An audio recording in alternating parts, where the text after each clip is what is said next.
Kita mulai aja. Bismillahirrahmanirrahim. Assalamualaikum warahmatullahi wabarakatuh. Waalaikumsalam. Selamat pagi Bapak Ibu semuanya. Salam sehat dan salam sejahtera dan salam ekspor tentunya ya.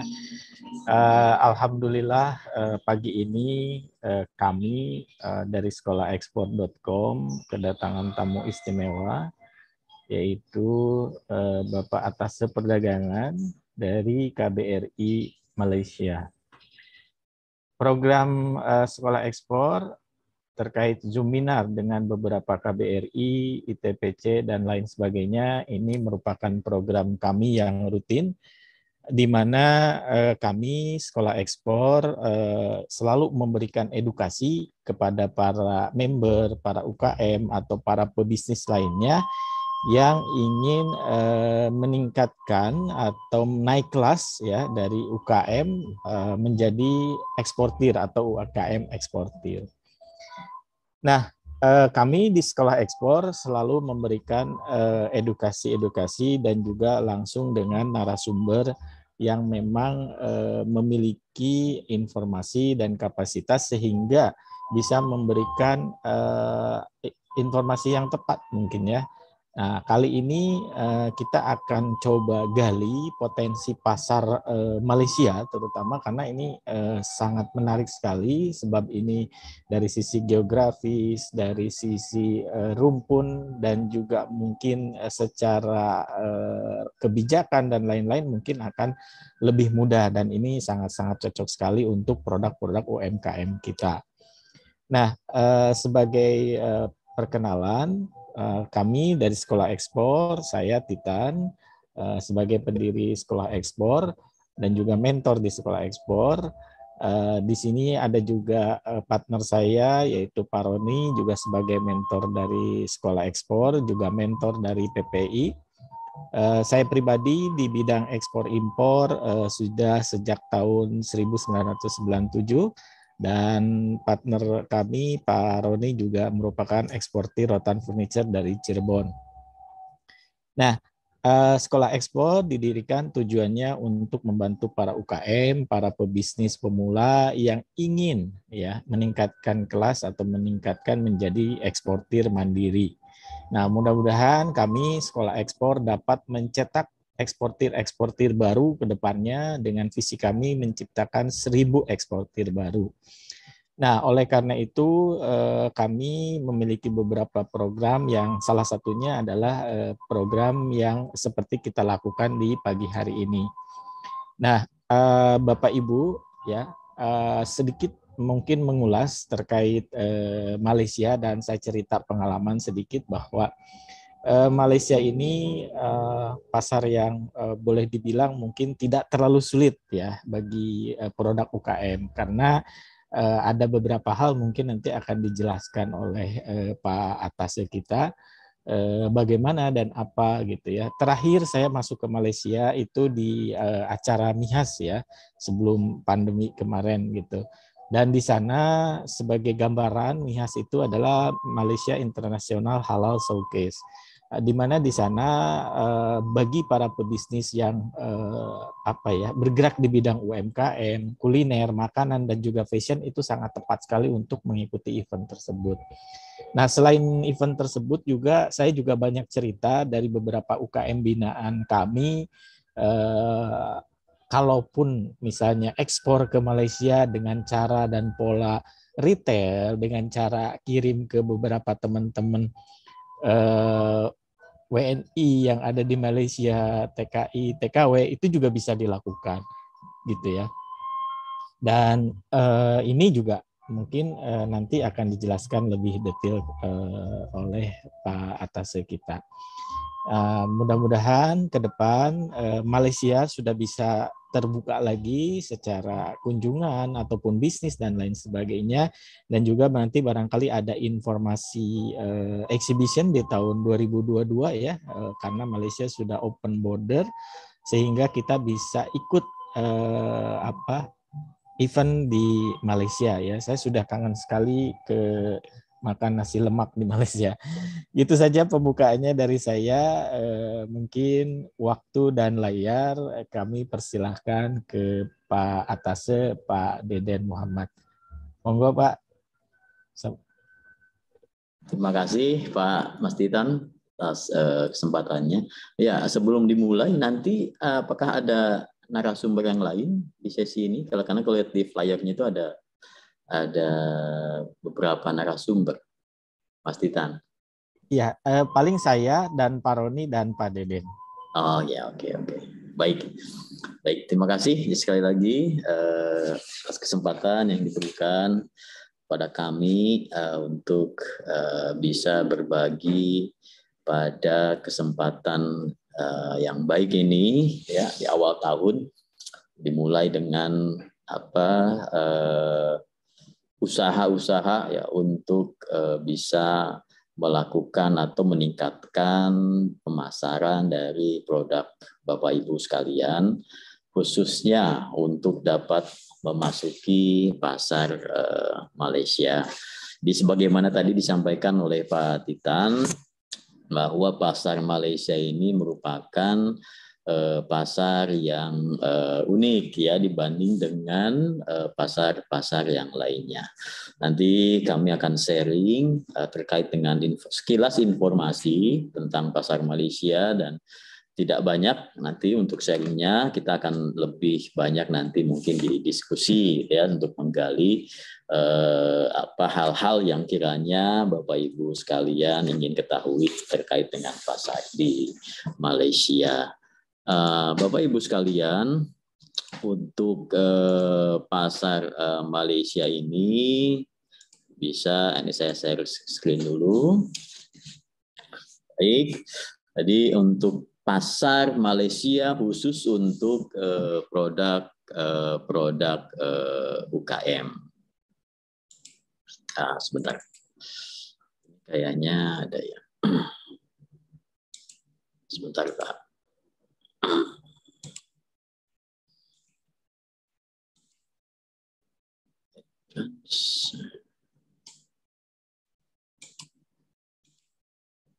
Sudah terlihat? Bapak Ibu sekalian, apakah filenya sudah terlihat? Sudah? Oke.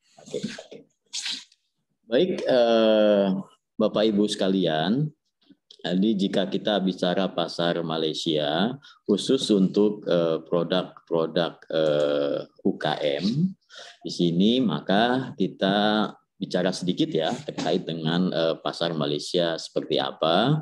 Tentu kita harus berdasarkan kepada data yang ada terkait dengan perdagangan Indonesia dan negara tujuan ekspor. Jadi Bapak Ibu sekalian bisa dilihat di sini bahwa Malaysia merupakan salah satu tujuan utama dari ekspor non-migas Indonesia. Jadi walaupun dekat, Bapak Ibu sekalian bisa melihat Malaysia ada di posisi ke-5. Jadi tahun 2021 nilai ekspor Indonesia ke Malaysia itu mencapai kurang lebih 10,64 miliar US dollar. Jadi sangat besar Bapak Ibu sekalian ekspor Indonesia ke Malaysia. Nah tentu ini merupakan salah satu informasi yang bisa kita cerna bahwa potensi untuk produk-produk Indonesia di Malaysia ini sangat terbuka lebar. Jadi selain tujuan utama dari ekspor Indonesia, Malaysia juga memiliki berbagai nilai atau berbagai aspek yang sangat mendukung untuk produk Indonesia bisa masuk ke Malaysia. Jadi Bapak Ibu sekalian bisa dilihat pada tahun 2021 total perdagangan Indonesia-Malaysia ini tertinggi sepanjang sejarah. Jadi memang dikarenakan harga komoditas juga cukup tinggi pada tahun 2021. Selain itu juga permintaan akan berbagai produk dari berbagai negara ke Malaysia juga cukup tinggi, termasuk dari Indonesia. Memang pandemi ini sempat mengalami penurunan pada tahun 2020, namun sekarang sudah mulai kembali, bahkan lebih tinggi daripada masa sebelum pandemi. Ini Bapak Ibu bisa lihat di sini ya, dari tahun 2017 itu naik kemudian turun tajam, dan di tahun 2021 alhamdulillah nilainya cukup tinggi. Ini hanya sekedar informasi sebagai awal dari sharing yang akan kami sampaikan. Nah, untuk produk-produk yang masuk ke Malaysia dari Indonesia memang masih didominasi oleh produk-produk bahan komoditi khususnya, dan juga hasil-hasil industri manufacture yang dikirim dari Indonesia ke Malaysia. Namun demikian ya, untuk produk-produk UKM juga beberapa sudah bisa masuk ke Malaysia. Jadi Bapak Ibu sekalian tidak perlu khawatir. Ya, walaupun dari sisi sharing atau persentase dari produk UKM yang masuk ke Malaysia masih kecil, tapi pangsa atau pasarnya masih terbuka. Bapak Ibu sekalian, nah ini, sebelum Bapak Ibu menjual atau mengekspor produknya ke Malaysia atau ke satu negara, maka tentu Bapak Ibu harus mengetahui kira-kira gitu ya, produk saya apakah bisa diterima di negara tujuan ekspor. Apakah produk Bapak Ibu misalkan berniat untuk ekspor ke Eropa atau ke Amerika atau ke Jepang, apakah bisa diterima oleh pasar tujuan ekspor dari produk Bapak Ibu? Hal-hal apa yang harus diketahui supaya kita bisa mendapatkan informasi terkait dengan kondisi negara tujuan ekspor? Yang pertama adalah tentu siapa yang akan membeli produk kita. Bapak Ibu sekalian ya, jadi produk kita kira-kira dibeli oleh siapa? Nah, tentu ini harus diketahui bagaimana demografi di ya, negara tujuan ekspor. Untuk itu di Malaysia ini Bapak Ibu bisa melihat dari slide yang kami tampilkan, penduduk atau pasar Malaysia yang sekiranya nanti bisa dijadikan tujuan untuk produk Bapak Ibu sekalian jumlahnya 32,67 juta. Pasarnya besar atau kecil ya relatif, kalau dibandingkan dengan Indonesia tentu jauh lebih kecil pasar Malaysia, ya kan, karena hanya mungkin 10% atau lebih 11% dari total populasi di Indonesia. Jadi sebetulnya pasar domestik di Indonesia juga cukup besar. Namun demikian tentu untuk mengembangkan atau mengekspansi produk Bapak Ibu, bisnis Bapak Ibu sekalian, tentu kita coba untuk melakukan ekspor ke negara tujuan ekspor. Jadi yang akan membeli kira-kira 32,67 juta, dan nah ini ada yang unik, di Malaysia ini terdapat 2,65 juta pendatang dari luar atau populasi yang berasal dari luar Malaysia, dan bisa dipastikan 2,65 juta ini 90% atau lebih itu adalah dari Indonesia. Karena di Malaysia ini jumlah populasi atau diaspora Indonesia yang ada di Malaysia adalah yang terbesar di dunia. Jadi Bapak Ibu sekalian, pasarnya sudah jelas bahwa ada pasar untuk warga lokal Malaysia itu sendiri, dan juga pasar yang berisi diaspora Indonesia. Tadi sempat disinggung oleh Pak Titans bahwa berbagai cara untuk menjual produk ke Indonesia, salah satunya adalah dengan memanfaatkan jaringan diaspora yang ada di sini. Nanti kita juga bisa share terkait itu. Kemudian jika dilihat etnisnya, ini di Malaysia ini ada 3 etnis besar, ada Melayu, ada Cina, dan India. Melayunya sekitar hampir 70%, atau bumi putranya 70%. Nah, tentu ini pasar yang memiliki karakteristik yang sama dengan orang Indonesia, ya, karena dari kita katakan sebagai serumpun antara Indonesia dan Malaysia, khususnya yang Melayu 70%. Jadi 70% ini adalah pasar yang memiliki kesamaan dengan Indonesia. Jadi apapun yang dikonsumsi di Indonesia ini bisa kita katakan juga bisa dikonsumsi di Malaysia, khususnya untuk Melayu. Nah, karakteristik Melayu di sini di Malaysia adalah satu, jelas dia beragama Islam Muslim. Dan di sini khusus untuk produk UKM di bidang makanan dan minuman, sertifikasi halal merupakan salah satu concern utama dari calon pembeli, khususnya untuk Melayu yang ada di Malaysia. Jadi kalau Bapak Ibu untuk yang makanan minuman sudah memiliki sertifikasi halal dari MUI atau BPJPH, maka itu merupakan satu nilai tambah karena sertifikasi yang dari Indonesia untuk beberapa komponen sudah diakui oleh Malaysia. Ada kerjasama antara JAKIM, lembaga sertifikat yang mengeluarkan sertifikasi halal di Malaysia, dengan BPJPH atau MUI sebelumnya. Jadi cukup ya kalau untuk produk UKM, cukup dengan sertifikasi halal dari Indonesia. Itu sudah menjadi nilai tambah. Karena halal dari Indonesia, ada sertifikasi dari MUI atau BPJPH, maka konsumen di sini percaya dan akan lebih mudah untuk bisa membeli produk Indonesia. Jadi Bapak Ibu sekalian, kira-kira seperti ini. Kemudian juga ada etnis China-nya. Nah, untuk etnis China ini agak menarik karena sedikit berbeda apa yang mereka konsumsi gitu ya dengan yang Melayu, dan khusus untuk produk-produk makanan minuman mereka memiliki karakteristik yang khusus ya, berbeda. Biasanya mereka mengkonsumsi makanan olahan yang berasal juga yang biasa mereka makan, terutama dari China dan Thailand. Tapi kalau untuk yang Melayu itu bisa dipastikan bahwa makanan dari Indonesia memiliki karakteristik yang cocok dengan mereka, sehingga bisa lebih mudah diterima. Nah, Bapak Ibu sekalian, setelah kita mengetahui kondisi calon pembelinya, sekarang adalah bagaimana barang Bapak Ibu bisa sampai ke tangan pembeli. Ya, dari eksportir. Yang namanya ekspor, caranya bisa bermacam-macam. Bisa menggunakan kontainer full, ya, produk Bapak Ibu satu kontainer kirimkan dari Tanjung Priok katakan ke Port Klang, itu ekspor. Atau bisa juga Bapak Ibu mengirimkan dalam jumlah kecil, itu juga kita katakan sebagai ekspor. Yang penting ekspor itu adalah keluar dari kepabeanan di satu negara dan masuk ke daerah kepabeanan di negara lain, gitu ya.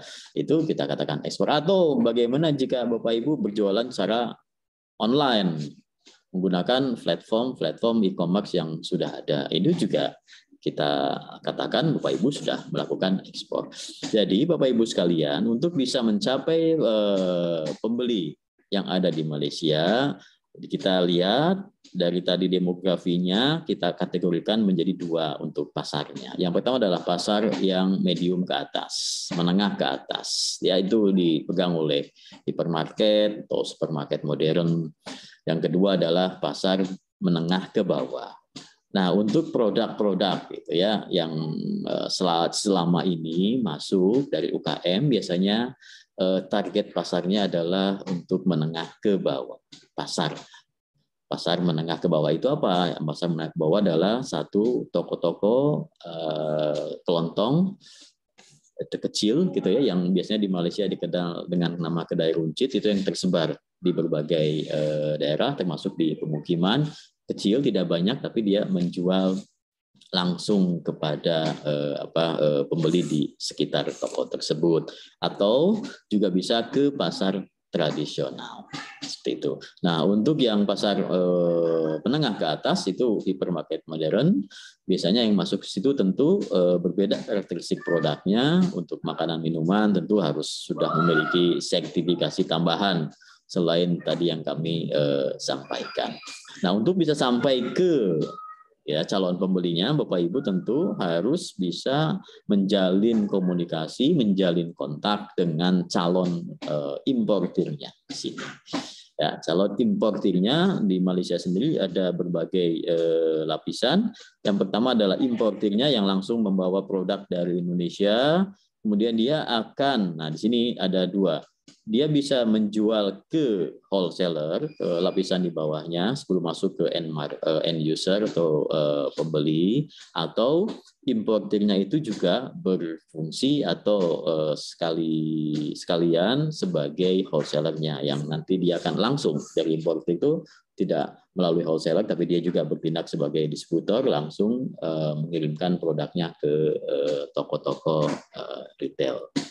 Nah, Bapak Ibu sekalian, untuk produk UKM ini biasanya kita akan mencoba memasarkan produk Bapak Ibu ke importir yang juga bertindak sebagai distributor, dan bahkan ada di sini importir yang distributor juga yang punya toko juga. Jadi sudah punya jaringan berbagai toko di seluruh Malaysia, itu biasanya kita memasukkan produk-produk khususnya UKM. Dan lebih khusus lagi untuk produk makanan dan minuman. Jadi Bapak Ibu sekalian, tentu ya, jadi setelah mengetahui bagaimana cara produk dari Bapak Ibu bisa masuk, sekarang Bapak Ibu sudah bisa memilih kira-kira akan memakai jalur yang mana, segmen produk Bapak Ibu ada di mana.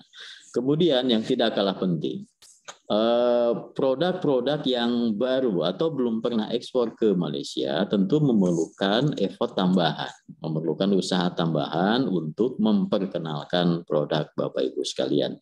Nah, disitulah kami di sini sebagai perwakilan. Jadi perwakilan perdagangan di setiap negara itu adalah perwakilan Bapak Ibu, kepanjangan tangan Bapak Ibu untuk membantu memasarkan produk-produknya. Kami dengan senang hati akan membantu memasarkan, tapi tentu ditunjang oleh itu ya, kalau kita berperang tentu harus dilengkapi dengan senjata dan amunisinya. Seperti halnya yang Bapak Ibu lihat di belakang saya ini, ada berbagai produk atau sampel dari UKM yang saya pajang di sini yang sudah masuk ke Malaysia, ya sudah dicoba di sini. Jadi untuk memperkenalkan produk Bapak Ibu ke para calon pembeli importer di sini, kami memerlukan sampel, terutama untuk makanan. Ya, karena untuk makanan selain kemasan yang baik, kemudian sertifikasi kalau ada, sertifikasi halal kalau ada, tapi tentu harus dicoba, gitu ya. Karena makanan dan minuman karakteristiknya itu harus dicoba terlebih dahulu oleh importir. Kami rutin. Ya, biasanya kalau ada sampel masuk, kami kumpulkan, kemudian seminggu sekali kalau sudah terkumpul, kami akan mendatangi calon pembeli, membawa produk Bapak Ibu sekalian untuk dicoba.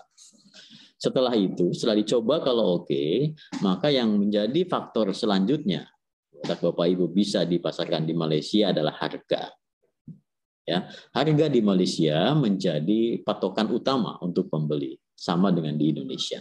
Jadi akan mencari harga yang pertama lebih murah dulu, gitu ya. Jadi harga akan menjadi faktor penentu.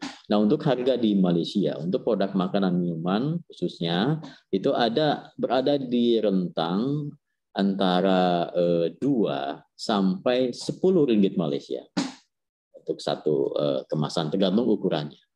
Jadi kalau secara garis besar mungkin diambil nilai tengah adalah 5 ringgit Malaysia atau sekitar 15.000.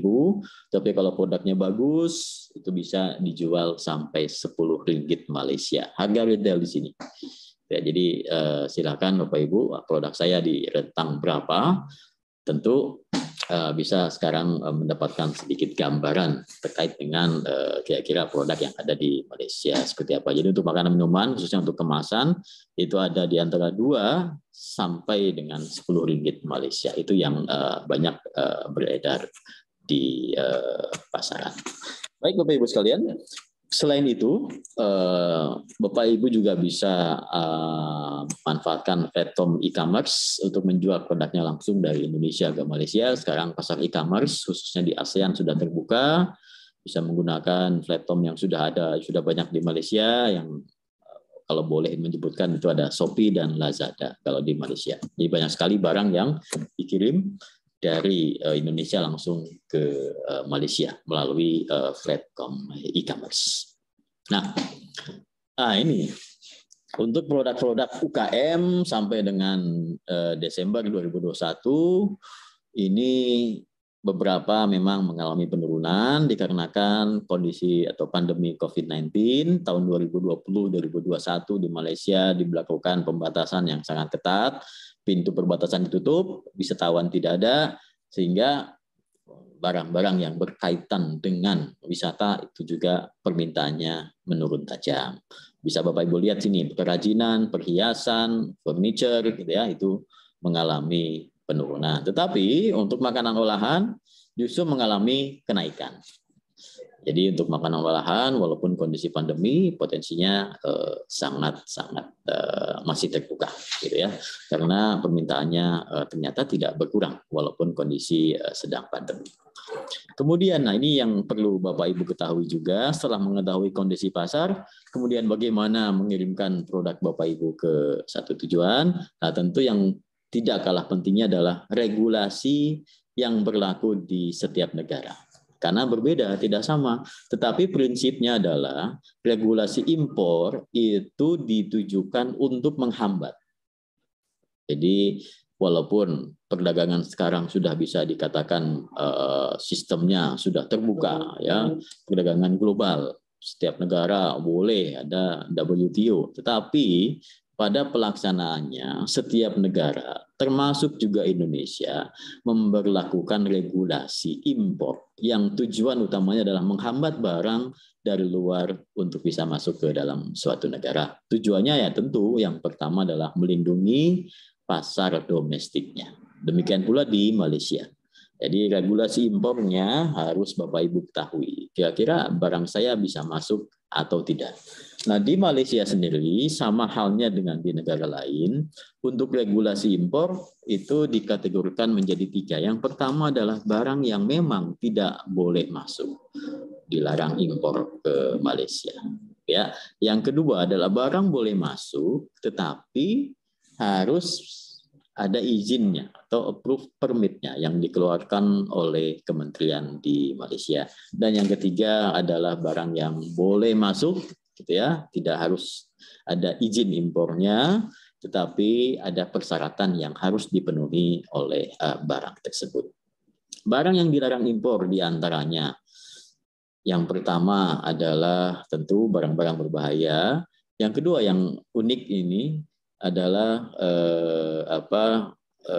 kayu, gitu ya, beberapa jenis kayu juga dilarang masuk ke Malaysia. Kemudian yang boleh diimpor dengan izin tentu barang-barang yang juga diproduksi di Malaysia. Di Malaysia sudah memiliki industri yang memproduksi barang sejenis dengan barang impor, tentu itu harus dilindungi oleh pemerintah Malaysia sehingga dia memperlakukan regulasi atau izin impor. Di antaranya adalah batik, kain batik ya, kainnya. Kalau bajunya masuk ke kategori ketiga.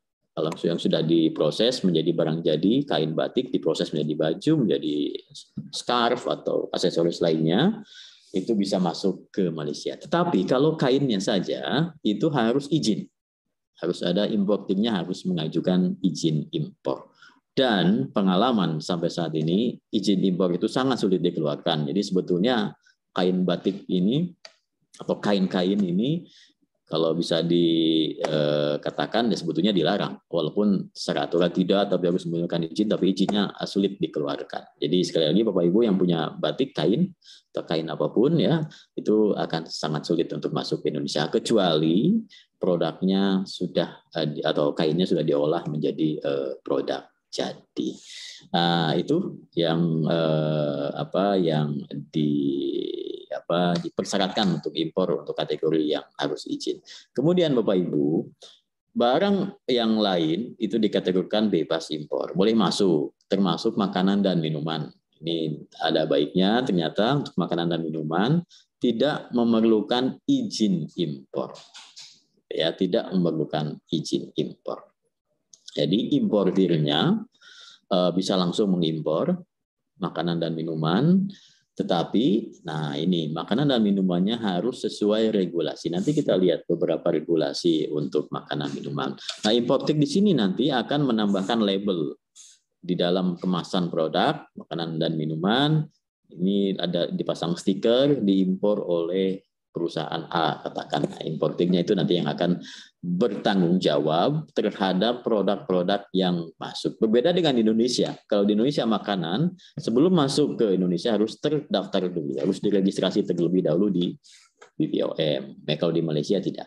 Jadi produknya bisa langsung masuk gitu ya, hanya nanti importir yang bertanggung jawab terhadap produk tersebut. Jadi ini merupakan satu kesempatan buat produk KM gitu ya. Berbeda halnya jika akan diekspor ke negara-negara maju, tentu persyaratannya lebih ketat.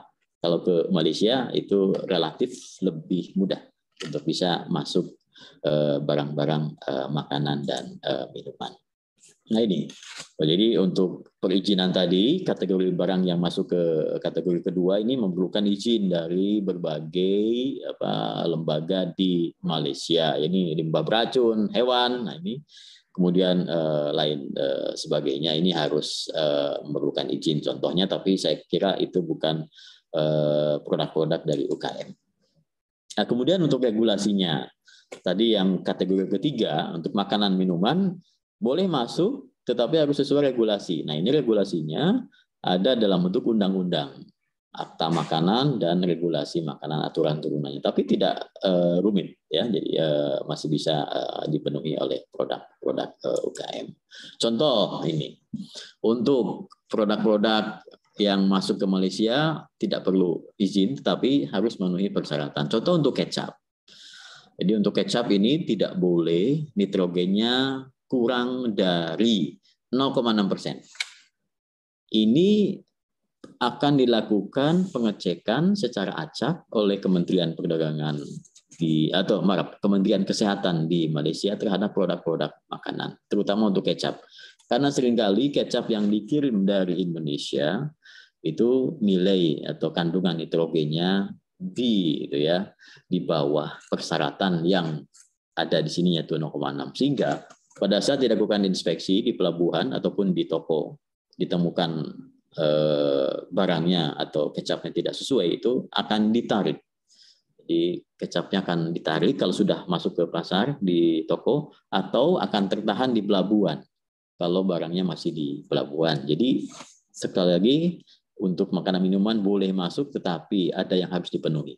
Jadi inspeksi akan dilakukan secara kontinu, secara acak oleh Kementerian Kesehatan di Malaysia, baik di pelabuhan ataupun di toko-toko retail. Nah, oleh karena itu, karena tadi kami sampaikan bahwa importirnya menambahkan label diimpor oleh siapa, maka dia yang bertanggung jawab. Kalau eksportirnya tidak bertanggung jawab, dia akan bertanggung jawab, dia akan dikenakan sanksi, membayar denda untuk kesalahan itu. Dan nah ini eksportirnya akan ditandai oleh Kementerian Kesehatan Malaysia. Ada 5 kategori eksportir yang ada di Kementerian Kesehatan Malaysia. Yang pertama ada yang mulai kategori 1 sampai 6, ada 6. Jadi kalau sudah kategori 6, maka barang-barang yang diekspor oleh perusahaan itu secara otomatis akan di-reject, tidak boleh masuk ke Malaysia.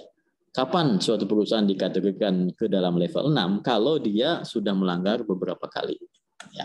Kalau level 1 sampai 3 itu hanya akan dicek, kalau level 1 boleh masuk karena artinya tidak ada catatan kesalahan. Tapi kalau level 2 sampai 3 itu akan dicek secara random, administrasinya saja. Level 4 itu akan dicek secara langsung. Jadi barangnya dicek, disampling, tapi tidak seluruh barangnya. Nah, kalau level 5 itu otomatis setiap barang yang diekspor oleh perusahaan akan langsung dicek semuanya, tidak disampling lagi, tapi di kontainernya langsung dibuka, gitu ya, karena beberapa kali sudah mengirim barang yang tidak sesuai. Nah, level 5 itu dicek, tapi ceknya semua barang dicek. Nah, kalau level 6 tidak ada lagi. Jadi level 6 sudah ban, tidak boleh masuk eksportirnya. Gitu ya. Jadi hati-hati. Ini seringkali kecap juga menjadi bermasalah karena ya ini tadi kandungan 0,6%-nya. Untuk kerupuk contohnya juga ini ada beberapa persyaratan yang harus dipenuhi. Kemudian untuk madu juga banyak sekali pengusaha dari Indonesia punya madu mentah. Kadang-kadang kan itu diperoleh dari hutan, bukan madu industri.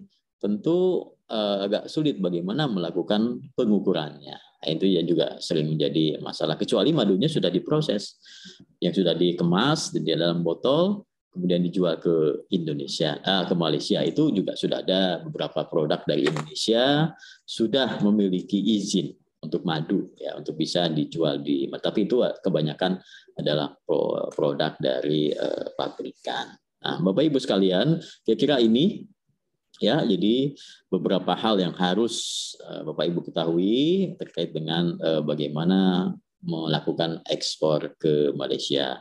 Untuk informasi lainnya, Bapak Ibu silakan bisa menghubungi email kami di sini @kbrikl.org atau mengikuti media sosial kami, Instagram kami. Itu di dalam Instagram kami itu rutin setiap ada permintaan barang dari pelaku usaha di sini kan selalu kami posting di Instagram. Sehingga Bapak Ibu yang punya barang itu biasanya bisa menghubungi kami secara langsung. Kemudian kami lakukan business matching antara perusahaan-perusahaan dari Indonesia yang tertarik gitu ya dengan calon pembelinya. Jadi silakan mengikuti media sosial kami untuk mendapatkan informasi-informasi terkait dengan inquiry yang masuk ataupun regulasi-regulasi yang ada di Malaysia. Saya kira demikian Mas Titan, Pak Roni yang bisa kami sampaikan, nanti bisa berkembang lebih lanjut di dalam tanya jawab ya atau diskusi lebih fokus lagi kepada produk-produk dari Bapak Ibu sekalian. Terima kasih. Assalamualaikum warahmatullahi wabarakatuh.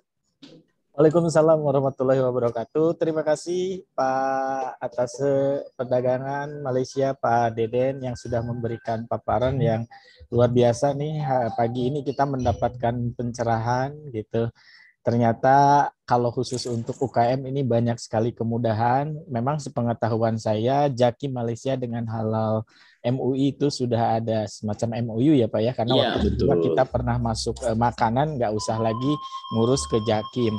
Nah kemudian tadi juga banyak sekarang ini lebih berkembang lagi dari pihak atas perdagangan juga menyiapkan display, ada business matching. Alhamdulillah ini luar biasa, sangat membantu.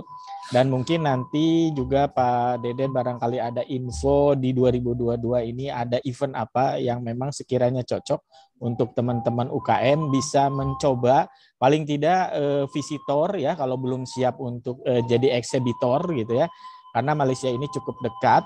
Jadi kita bisa studi juga, oh ternyata kalau misalnya di event internasional yang ada di Malaysia produknya apa dan lain sebagainya.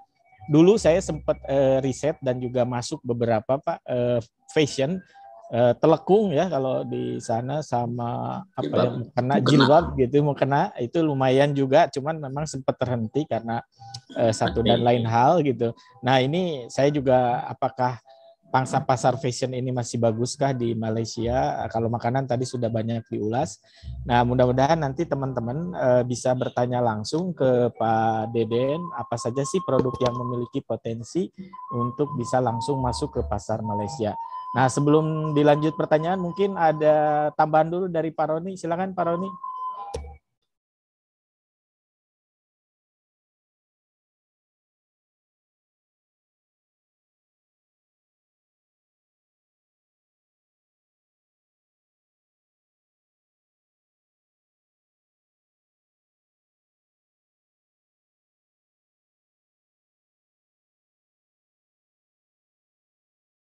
Pak Roni, silakan Pak Roni.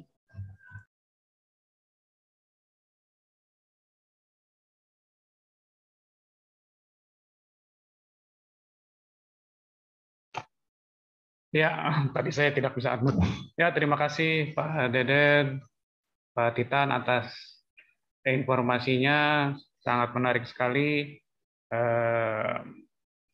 Saya sebagai eksportir furniture rotan dari Cirebon, kebetulan sekali belum pernah mengekspor produknya ke Malaysia.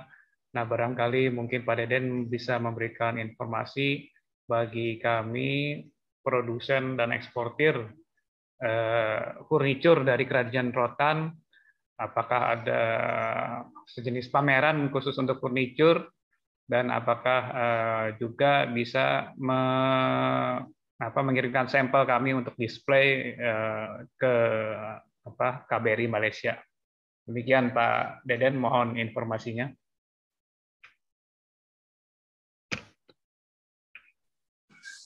Baik Pak Roni, untuk furniture memang di Malaysia sendiri ada satu sentra furniture dari Indonesia. Ada di Negeri Sembilan, tepatnya di kota Nilai, nama itu tempatnya. Dan kami sudah berkunjung ke sana. Di situ dalam satu area itu ada mungkin puluhan toko furniture yang menjual tapi furniturnya Jati. Jati khususnya berasal dari Jawa Tengah. Ya, Jepara. Ya itu kalau bisa dibilang dari Jepara. Kami sudah lihat ini 100%. Jadi di Malaysia sendiri pasar untuk furniture memang tahun kemarin mengalami penurunan jauh, gitu kan ya, karena juga permintaannya melemah. Dan untuk rotan ini jarang kami jumpai, Pak, untuk furniture dari rotan. Jadi mungkin ini juga satu, walaupun permintaan belum ada, tapi justru merupakan satu peluang gitu ya, karena belum banyak furniture rotan di sini. Tentu itu menjadi satu kesempatan juga untuk kita untuk memperkenalkan, karena karakteristik pengguna furniture di Indonesia hampir sama dengan di Malaysia hampir sama dengan di Indonesia. Sekarang sudah beralih ke furniture yang istilahnya lebih simple dan modern yang dijual di toko-toko seperti IKEA dan lain sebagainya. Jadi sudah mulai bergeser ke situ. Nah, tapi untuk yang Jati masih ada segmennya. Untuk rotan saya yakin seperti itu juga masih ada, walaupun ya belum banyak juga furniture rotan yang berasal dari Indonesia berada di sini. Untuk sampel silakan. Ini kami senang hati di ruangan saya juga berencana untuk melakukan modifikasi untuk ruangan, termasuk juga untuk display-display yang ada di sini juga ini baru kita pasang. Untuk furniture silakan Pak, kan di sini suka banyak sekali tamu, baik untuk keperluan ke kedutaan ataupun ke perdagangan. Jika furniturnya di display atau disimpan di KBRI, tentu juga menjadi satu media promosi. Silakan Pak Roni. Kayak yang kecil-kecil yang bisa dikirimkan, aksesoris dari rotan juga bisa dijadikan sebagai display di sini, sehingga para pengunjung ataupun calon pembeli bisa melihat secara langsung kualitas dari furniture rotan dari Indonesia. Kira-kira demikian Pak Roni untuk furniture kondisinya. Harapannya dengan dibukanya kembali Malaysia mulai 1 April, Bapak Ibu sekalian, Malaysia sudah buka, bisa datang ke sini tanpa karantina. Yang penting sudah divaksin lengkap 2 kali, gitu ya. Kemudian tes PCR 2 kali 24 jam sebelumnya negatif. Kemudian datang ke Malaysia tanpa karantina. Dalam 24 jam nanti dites antigen saja. Kalau negatif, maka sudah bisa masuk ke Malaysia untuk terutama jika ingin melakukan penjajakan dengan calon pembeli. Kemudian untuk pameran, izin menambahkan bahwa untuk furniture di Malaysia ini memang sangat sedikit sekali untuk pamerannya, tarafnya juga tidak terlalu besar. Namun demikian kami akan berpartisipasi tahun ini, rencananya adalah untuk pameran kopi.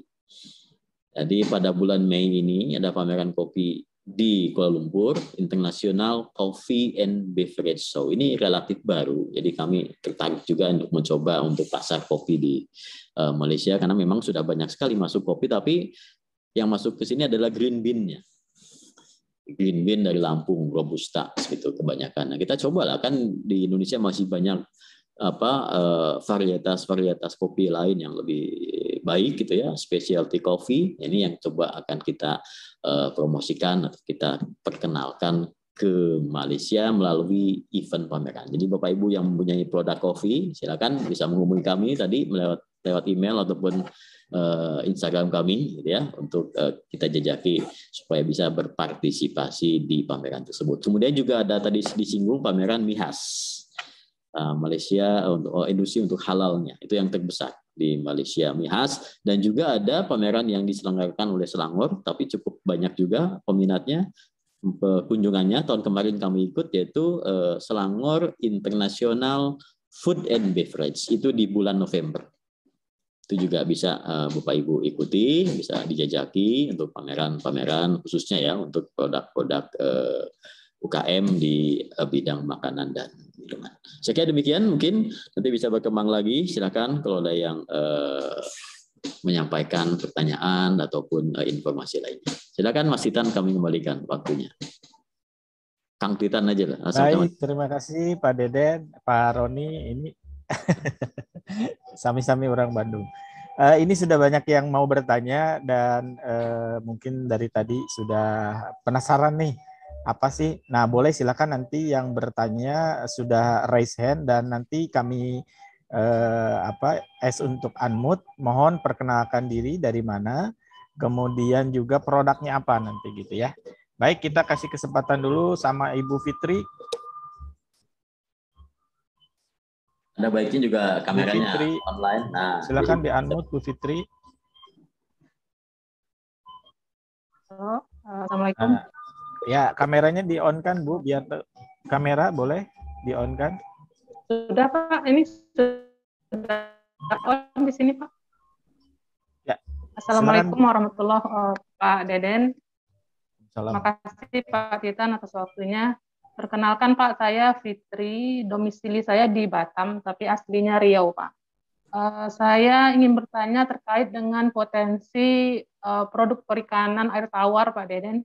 Apakah di Malaysia, khususnya untuk ikan patin, apakah ada potensi untuk pemasaran di sana Pak? Terima kasih Pak. Langsung aja ya, Kang Titan ya, biar jadi tidak lupa dan masih hangat.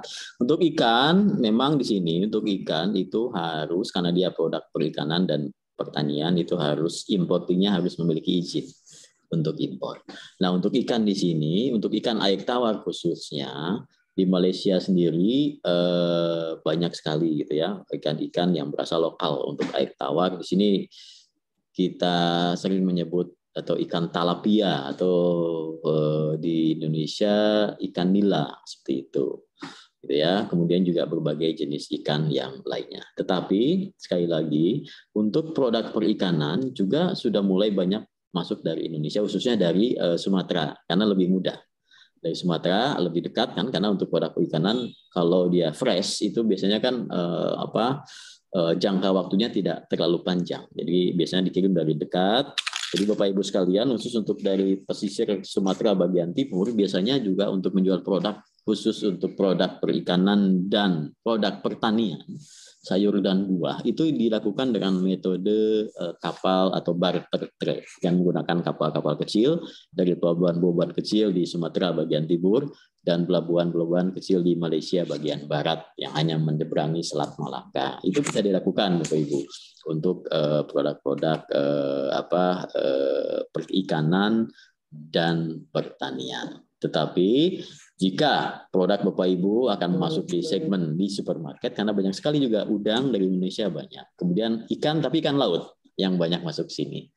Jadi ikan laut, kakap seperti itu, ataupun ikan tuna juga banyak dikirim dari Indonesia, atau cumi-cumi juga ada yang dikirim dari Indonesia. Itu silakan bisa menghubungi kami kalau Bapak Ibu punya produk-produknya gitu ya, kemudian harganya kualitasnya sesuai, kami bisa langsung kirimkan ke beberapa rekanan kami supermarket. Jadi kami sudah juga memiliki jaringan langsung ke supermarket modern, beberapa yang besar juga beberapa bagian pembeliannya sudah kami kenal, sudah kami ketemu, dan kami rutin gitu ya, kalau ada produk-produk yang kayaknya cocok dipasarkan di hipermarket itu bisa kami kirimkan. Jadi kalau Bapak Ibu lihat Instagram kami, kemarin kami juga sudah melakukan business matching untuk jagung, tepung jagung, kemudian ada kentang, kemudian juga ada ubi.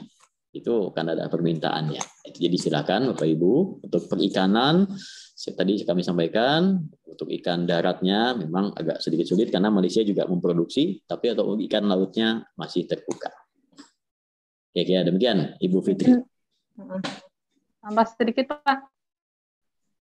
Kalau ikan asap patin itu gimana Pak peluangnya Pak? Ikan patin salai kalau namanya Ria bilang. Ya, salai di sini juga sudah banyak, tapi sekali lagi Ibu, untuk produk perikanan yang harus diperhatikan adalah satu, setelah ketemu dengan calon pembelinya, yang kedua adalah kualitas dan kontinuitas produksi. Itu yang yang kami tekankan di situ ya, selain kualitas juga kontinuitas.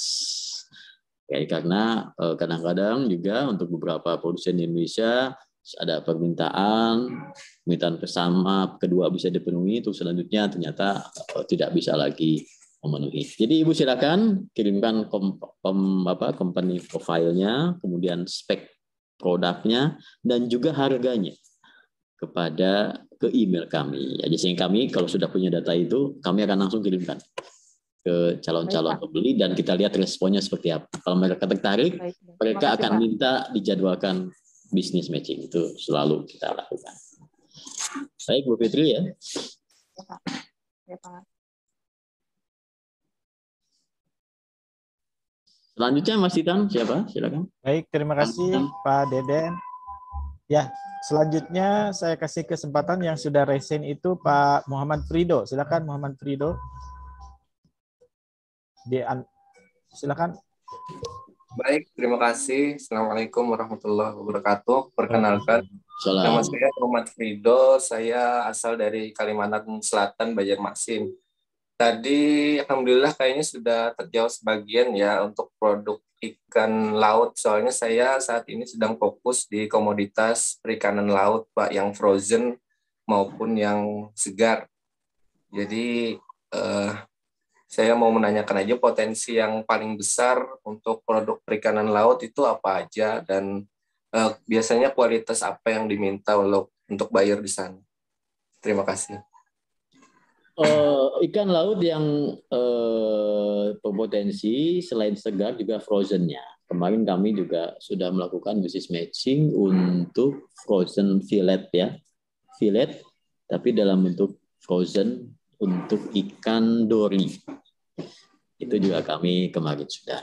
Kemudian ikan-ikan lain silakan saja kalau Bapak Ibu memiliki, kirimkan saja apapun ya barangnya kepada kami, nanti kami lihat ini mana yang bisa, ini sudah ada calon pembeli, yang belum tentu nanti akan coba kami carikan dan lain sebagainya. Jadi untuk hal-hal detailnya nanti bisa kita komunikasikan melalui email. Tapi sekali lagi untuk Malaysia, karena dia sebetulnya adalah net importer untuk produk makanan minuman, karena tidak bisa memenuhi tidak banyak gitu ya industri pertanian di Malaysia. Jadi di Malaysia ini yang paling banyak lahannya itu digunakan untuk kebun sawit dan karet.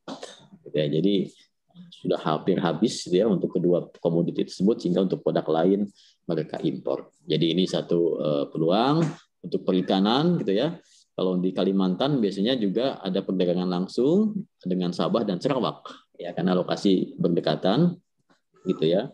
Itu juga bisa dimanfaatkan. Jadi silakan Mas Frido gitu ya, dikirimkan saja produknya punya apa, kemudian kapasitasnya berapa, ya apa saja harganya dan parameter lainnya kirimkan kepada kami. Untuk aturannya sekali lagi untuk produk perikanan dan pertanian harus memerlukan izin impor, tapi itu diurus oleh importir. Jadi untuk eksportir tidak perlu. Jadi kalau sudah kenal dengan importirnya, sudah bertemu secara virtual, itu nanti mereka kalau tertarik mereka yang akan mengurus semua dokumen untuk izin-izin yang diperlukan. Jadi yang penting produknya berkualitas, harga masuk itu akan mempermudah kita untuk bisa masuk ke Malaysia. Itu Mas Rido. Baik, terima kasih Pak Deden dan Mas Rido atas pertanyaannya. Buat teman-teman, sebelum kita lanjut ke penanya yang lain, di kolom chat kami sudah siapkan grup WhatsApp ya untuk kelanjutan daripada Juminar ini. Nanti kami akan coba menjembatani, izin Pak Deden, untuk membantu teman-teman UKM yang ingin penetrasi pasar ke Malaysia khususnya. Dan sebagai tambahan, Bapak Ibu semua, walaupun Malaysia ini satu rumpun, bahasa Melayu dan lain sebagainya, tapi tolong siapkan company profile dalam bahasa Inggris. Nah, ya. Betul. Karena itu syarat mutlak kalau kita mau bermain ekspor, ya tolonglah minimal bahasa Inggris gitu ya. Ada company profile, kemudian ada juga produk katalog gitu ya. Oke, silakan buat Bapak Ibu yang mau gabung di grup WhatsApp, nanti kita akan bantu jembatani, kemudian nanti juga akan kami terus komunikasi dengan pihak KBRI, dalam hal ini Pak Deden, dan juga mungkin nanti ada informasi pasar lainnya, nanti juga kami akan coba bantu. Sedikit dari saya, ini agak sedikit curhat juga Pak Deden. Awal bulan lalu, awal tahun kemarin saya sudah dapat PO Pak untuk sirsak ya, daging sirsak. Cuman karena terhalang pandemi, saya masih belum bisa ke sana Pak untuk ngobrolin soal pembayaran. Nah, mudah-mudahan ini bisa segera masuk nih Pak. Saya bisa kirim buah daging sirsak Pak. Ya, sirsak di sini juga. Baik, namanya di sini. Gitu aja. Kemudian saya persilakan penanya berikutnya adalah.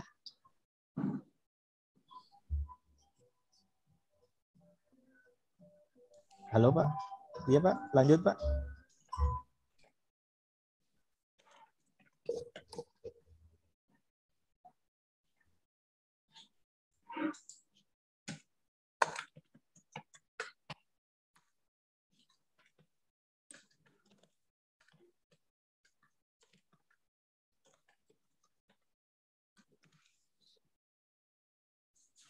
Selanjutnya siapa? Silakan.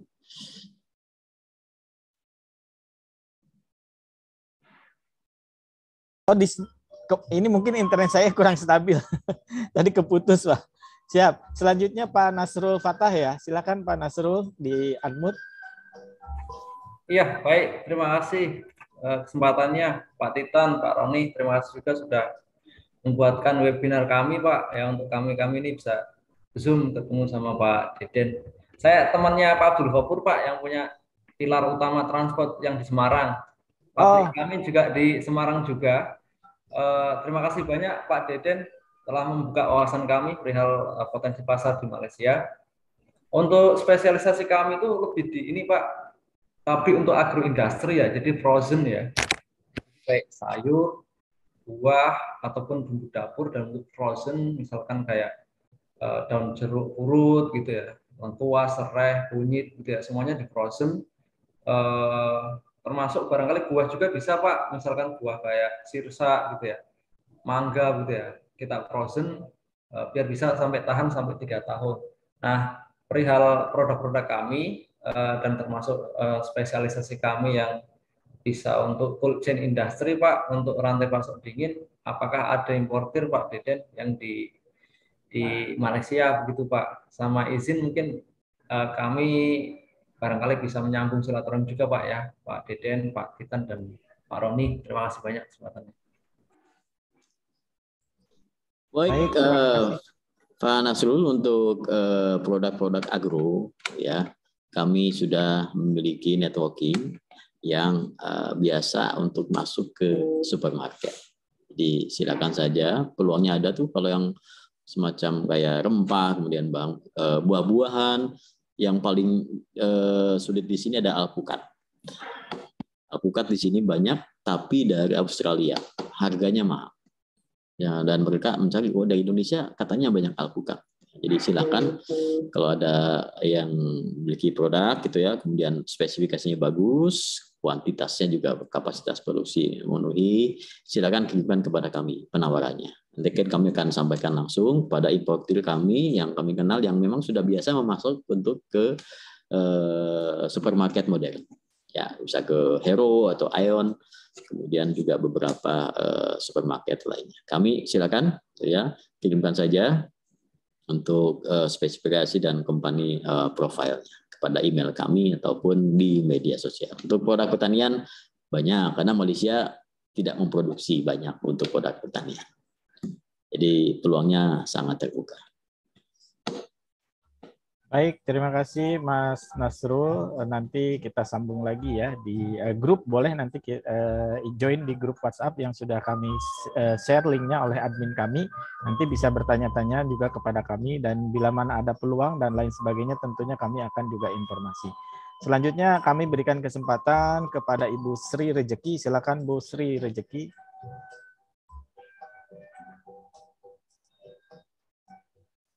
Bu, silakan di-unmute, sudah kita Bu Sri Rejeki. Halo Ibu Sri Rejeki, masih on? Halo Ibu Sri. Yang sudah on Bu Anik aja kayaknya. Oke, baik. Kita kasih dulu Bu Anik ya, Bu Sri nggak bisa. Bu Anik silakan di-unmute. Halo, Assalamualaikum. Pencet dari sana, Bu. Waalaikumsalam. Ya. Kita sudah salam kenal Pak Deden, salam kenal semuanya. Saya Anik Setiawati dari Madiun, Pak. kebetulan saya mempunyai produk ini, produk saya kopi porang. Saya membuat kopi ini, saya mix dengan porang, hasilnya luar biasa. Setelah saya pasarkan banyak peminatnya dan banyak sekali testimoni yang sangat membantu dalam perjalanan kami, karena memang dengan adanya kopi porang ini semua konsumen yang mempunyai keluhan seperti penyakit apapun setelah minum kopi porang ini, insya Allah tidak mengalami masalah. Barangkali kalau minum kopi biasa timbul asam lambung tinggi, tensi darah tinggi, tapi kalau minum kopi porang ini hasilnya luar biasa, Pak, dan hasilnya sangat membahagiakan bagi khususnya produsen seperti saya seperti ini. Untuk kopi porang ini apa bisa diterima di negara Malaysia, Pak Deden? Mohon masukannya. Kebetulan untuk Indonesia porang ini sedang booming. Apalagi di Madiun, insya Allah menjadi ibu kota porang, Pak. Jawa Timur itu. Nggih, Pak Deden, seperti itu. Oke. Selain kopi, saya juga banyak mengolah olahan dari porang, seperti jahe merah porang, seperti makanan yang lainnya banyak sekali yang saya olah, Pak. Saya memanfaatkan untuk produk dalam negeri yang bisa nantinya bisa kita pamerkan untuk di luar sana sebagai produk unggulan seperti itu. Mohon pencerahannya, Pak Deden. Baik, terima kasih Mbak Anik. Ya. Ini disampaikan melalui kesempatan ini. Di Malaysia ini salah satu yang laku itu adalah yang ada 2 parameter. Yang pertama adalah karena COVID menambah imunitas. Dan yang kedua adalah menambah vitalitas. Jadi ini banyak digemari di sini. Maka mungkin Ibu pernah atau Bapak Ibu pernah dengar tentang tongkat ali atau lain sebagainya. Kemudian kopi-kopi yang juga dicampur dengan berbagai bahan herbal gitu ya. Ini peluangnya sangat besar karena orang Malaysia sangat menyukai yang 2 itu, menambah imunitas dan menambah vitalitas. Tetapi harus hati-hati Bapak Ibu sekalian. Jadi walaupun produk Bapak Ibu sekalian itu memiliki khasiat, ya khasiat misalkan menghilangkan apa, menyembuhkan apa, tetapi begitu di dalam kemasannya untuk produk Bapak Ibu dicantumkan bahwa produknya memiliki khasiat tertentu, maka dia dikategorikan sebagai produk kesehatan dan itu harus memerlukan izin dari Kementerian Kesehatan Malaysia. Tapi kalau di situ walaupun kandungannya sama, tapi di kemasannya tidak disebutkan khasiatnya, gitu ya. Tapi khasiatnya disebutkan secara informal saja dari mulut ke mulut, maka produknya dikategorikan sebagai produk minuman biasa. Itu tidak memerlukan izin dari Kementerian Kesehatan Malaysia. Jadi kalau mau dikirim ke Malaysia, sekali lagi diperhatikan di dalam kemasannya, jangan sampai dia dikategorikan sebagai produk kesehatan atau obat karena memiliki efek khasiat. Nah itu boleh Ibu. Kalau untuk kopi porang di sini belum ada. Selama saya di sini saya belum pernah menemukan. Kemudian biasanya untuk yang produk-produk kopi yang sudah jadi, yang dari UKM, karena seperti tadi kami sampaikan di Malaysia ini mereka juga memiliki merek-merek kopi saset gitu ya, yang sudah dikenal luas di Malaysia. Jadi kebanyakan datangnya itu adalah yang kopi dari Indonesia ke sini dalam bentuk bahan mentah green bean untuk nanti diproses kembali di Malaysia diproduksi menjadi beras. Nah, untuk kopi yang sudah jadi nah ini sudah ada material herbalnya, itu peluangnya masih banyak selama tadi di dalam kemasan atau labelingnya tidak mencantumkan khasiat atau efek apapun, tapi orang sudah tahu bahwa kopi ini efeknya seperti itu. Silakan Ibu dikirim sampelnya kepada kami. Jadi kami di sini juga sudah memiliki jaringan di toko-toko kecil gitu yang tersebar di seluruh di Malaysia. Nanti bisa kami coba pasang di situ. Kita lihat responnya seperti apa. Ya kalau tertarik pasti nanti akan kontak Ibu. Dan untuk yang produk UKM, kami juga memiliki satu cara untuk mengirimkan produk UKM ke Malaysia melalui konsolidator. Jadi konsolidator itu adalah importir yang kami kenal di sini. Kebetulan juga dia diaspora di sini, tapi sudah berbisnis selama di sini dan biasa membawa produk-produk dari Indonesia, khususnya untuk produk UKM di sini. Mereka biasanya mengambil barang karena mereka sudah ada konsolidatornya di berbagai kota, salah satunya di Tulungagung untuk Jawa Timur. Jadi biasanya nanti untuk produk-produk UKM itu dikirimkannya tidak ke Malaysia tapi ke Tulungagung tersebut dulu, kemudian digabung dalam satu kontainer. Ya, karena jadi prinsipnya adalah LCL, bukan FCL. Karena untuk produk UKM biasanya yang diekspor jumlahnya tidak banyak. Jadi kalau kita satu kontainer ini 40 feet, kalau untuk satu produk saja itu tidak efisien karena isinya kan masih belum mencukupi satu kontainernya. Biasanya digabung. Untuk berbagai produk digabung, masukkan dalam satu kontainer, kemudian baru dibawa ke Malaysia. Ini untuk produk UKM biasanya dipakai prinsip seperti itu. Nanti akan dijual di jaringan tokonya dari Inbotek tersebut yang tersebar di seluruh Malaysia ataupun dijual secara online. Karena dia juga memiliki sistem penjualan online melalui platform e-commerce-nya. Jadi silakan Ibu untuk yang karena ini kopi harus tentu yang pertama dicoba dulu oleh orang-orang atau warga yang kami kenal di sini. Kalau tertarik itu pasti akan masuk, akan ada permintaan kembali. Jadi untuk para UKM memang banyak sekali sudah masuk, coba-coba dulu saja. Oh ini cocok, jalan. Kalau kurang, ini kami akan memberikan feedback. Ini kira-kira apa yang harus dilengkapi. Jadi izin menambahkan juga untuk Bapak Ibu yang lainnya, untuk produk-produk seperti keripik buah, kemudian produk-produk kerupuk juga di sini juga banyak. Ini salah satunya ini ada juga ini dari Malang ini. Jadi ini banyak sekali peminatnya di sini. Kerupuk rambak ini produk UKM dari Malang. Ini pertama kali masuk ke Malaysia, sedikit kan sudah mulai banyak tersebar di toko. Berbagai restoran juga di sini juga banyak restoran yang menjual makanan Indonesia juga. Kerupuk-kerupuk seperti ini itu bisa juga dipasang di restoran-restoran gitu ya, orang sekalian makan. Ini produk ini dicoba enak, dia akan membeli. Jadi berbagai metode marketing itu bisa dilakukan dan kami akan membantu untuk produk dari Bapak Ibu selama kami di sini memiliki sampelnya. Kira kelebihannya rasanya seperti apa tentu itu menjadi pertimbangan utama dari calon pembeli. Kira demikian Bu Anik, silakan menghubungi kami kalau ingin mengirim sampel. Kami sampelnya banyak sekali kami terima di sini juga. Beberapa banyak kopi, teh, ada teh gaharu, di sini ada teh Minang dan lain sebagainya, kopi luwak juga banyak. Silakan. Kami selalu akan membantu promosi produk Bapak Ibu sekalian. Demikian, terima kasih Mbak Anik. Baik, terima kasih Pak Deden. Nanti izin dari Sekolah Ekspor juga akan bantu buat teman-teman. Mungkin nanti juga bisa info untuk konsolidator. Nanti kita akan bahas kelanjutan dari webinar ini karena kita ingin bukan hanya sekedar webinar tapi langsung action gitu ya. Nanti apabila perlu kita ke Malaysia bareng-bareng, gampang, Malaysia dekat. Ya, mudah-mudahan nanti kita bisa segera masuk ke Malaysia. Nah, tadi yang sudah mengacungkan dan terlewat karena tadi hilang mungkin ya. Ada Bu Sri, mana Mbak? Tadi udah Japri, Bu Sri udah bisa masuk lagi belum? Waduh, belum ya. Bu Sri ngilang lagi nih. Oke deh, yang tadi sudah mengacungkan dan sempat ngilang, Bu Nina boleh di-unmute.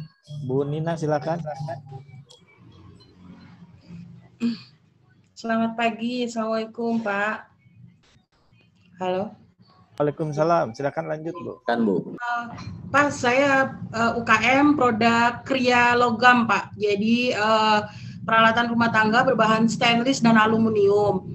Saya sudah memasarkan lewat Instagram, itu sebenarnya banyak pembeli tapi masih prosesnya retail gitu.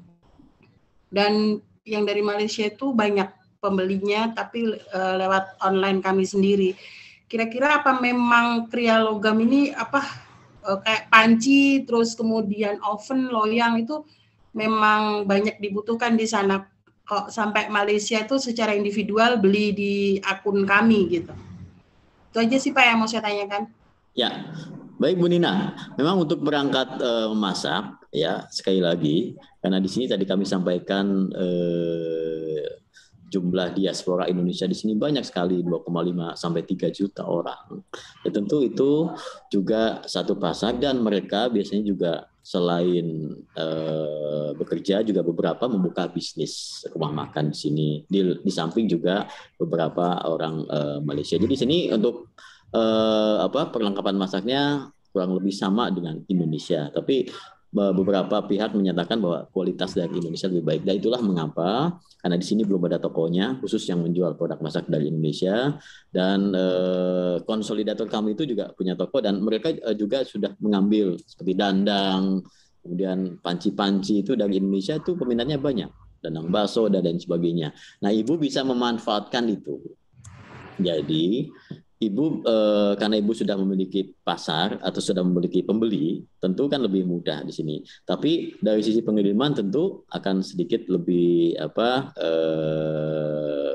kurang lancar. Jadi saya sarankan kalau Ibu sudah memiliki pasar, sudah memiliki pembeli, Ibu bisa nanti menghubungi konsolidator kami. Jadi biar produk-produk Ibu itu dibawa terlebih dahulu ke Malaysia sebelum dijual. Jadi nanti sebetulnya dikirimnya dari Malaysia di sini. Jadi walaupun produknya dari Indonesia, tapi produknya sudah masuk di fulfillment centernya yang ada di Malaysia. Kami sedang membangun itu fulfillment center di Malaysia. Jadi begitu ada permintaan bisa dikirim dengan cepat langsung dari Malaysia antar kota di Malaysia. Itu kami bisa bantu untuk produk Bapak Ibu. Nanti kami kenalkan Ibu Nina dengan konsolidator kami dan nanti bisa berdiskusi secara teknis. Jika memang produknya sudah ada pembeli secara retail, nanti tentu bisa dikembangkan selain retail dengan online juga dijual secara langsung di tokonya. Kira-kira seperti itu untuk Bu Nina. Kalau produknya cukup baik dan sudah ada pembelinya, itu lebih mudah bagi kami. Ya, terima kasih Pak. Baik, terima kasih Bu Nina, Pak Deden. Kita lanjut ya yang tadi sudah raise tapi menghilang. Bu Sri, silakan Bu Sri kembali. Di-unmute Bu Sri. Halo, Assalamualaikum. Waalaikumsalam warahmatullahi wabarakatuh. Salam, silakan. Nggak bisa di-unmute, Pak. Ini maaf, saya pelaku UMKM dari Pekanbaru, dari Riau. Nah, jadi ini mohon maaf saya mau tanya, kalau seumpamanya kami yang pelaku UMKM dari Riau ini kan sangat dekat dengan Malaysia gitu Pak. Jadi apakah kalau seumpamanya kita mau ekspor ke Malaysia, kita mesti ke jalurnya kita kirim produk ke Jakarta dulu atau kita langsung ke Malaysia Pak?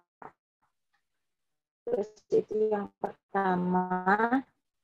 Nah, yang kedua itu nanti kemana Pak? Ke bayarnya langsung ataukah kita memang sama-sama nanti ada waktunya untuk pengiriman sampel mungkin ke Jakarta dulu ke tempat Bapak Pak Titan di sini mungkin nanti yang memberikan informasinya, pengiriman sampelnya bareng-bareng atau bagaimana. Terus yang ketiga, produk saya ini kan berupa keripik kebab. Terus awal mulanya itu ada reseller saya itu sudah pernah membawa keripik kebab itu ke Malaysia. Nah, jadi alhamdulillah ada sebagian warga Malaysia itu sebenarnya udah ada yang pernah menikmati keripik kebab gitu. Jadi saya termotivasi juga untuk ekspor gitu Pak. Terus ini tadi kan mengenai company profile itu. Company profile itu nanti kita kirimnya itu bareng-bareng juga di WA group yang sudah ada di tadi ya Pak ya, linknya kan sudah ada. Kita kirimnya company profile itu melalui IG yang Bapak sebutkan tadi atau ke WA group yang ada di share di sini tadi Pak. Terima kasih Pak. Assalamualaikum. Waalaikumsalam Bu Sri. Jadi untuk sampel silakan mau dikirim sendiri-sendiri boleh. Langsung kalau dari Riau lebih dekat.